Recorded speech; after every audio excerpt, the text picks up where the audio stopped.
minutes. Chair recognizes Ms. Demings from Florida for 5 minutes.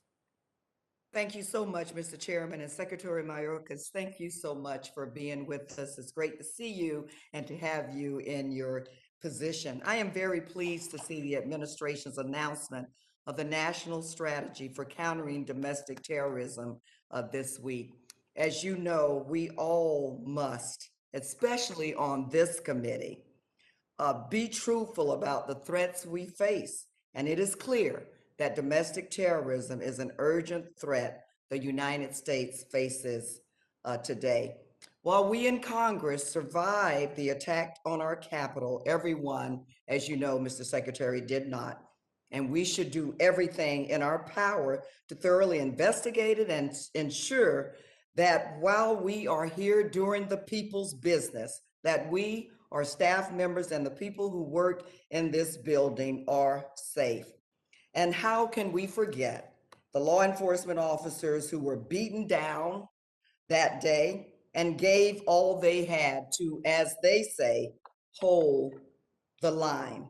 I appreciate the work the administration is doing to have FEMA assist state and local governments combat domestic terrorist threats in their communities.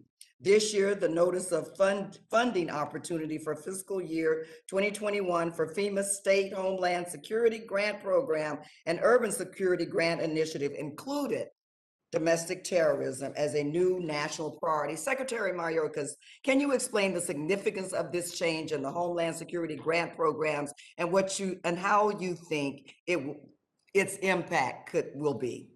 Congresswoman, thank you so much for your focus on this a critical area. As I've mentioned, it's the greatest terrorism-related threat that we face on the homeland.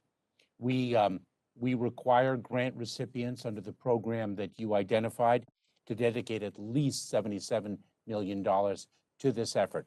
And we believe that the greatest utility, the most effective measure, is to build partnerships to equip local, state, local, tribal, territorial law enforcement agencies to understand, to receive, to understand, and actionalize the information they receive with respect to threat streams, and to build programs of partnership in the communities in which they reside to protect us, to be able to identify individuals who are exhibiting signs of radicalization and intention to commit violence, and to prevent it before it occurs.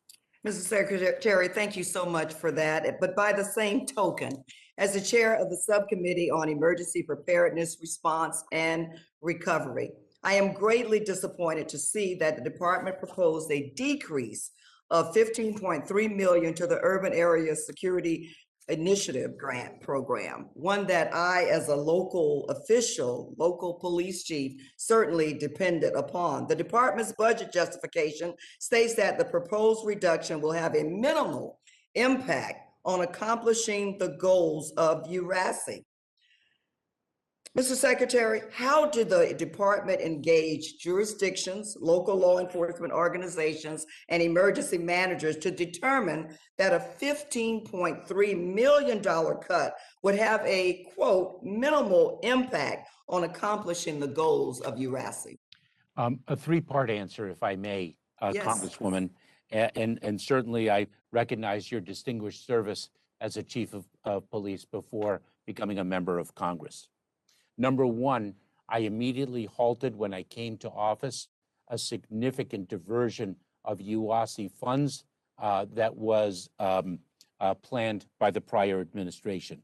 Number two, we have shifted a focus from developing capacity to sustainment to now being able to address emergent threats for precisely the reason that your first question underscores. And third, we are working very closely with state and local law enforcement to analyze the grant formula that underlies the UASI program and make sure that it addresses the needs most effectively of the entire first responder community.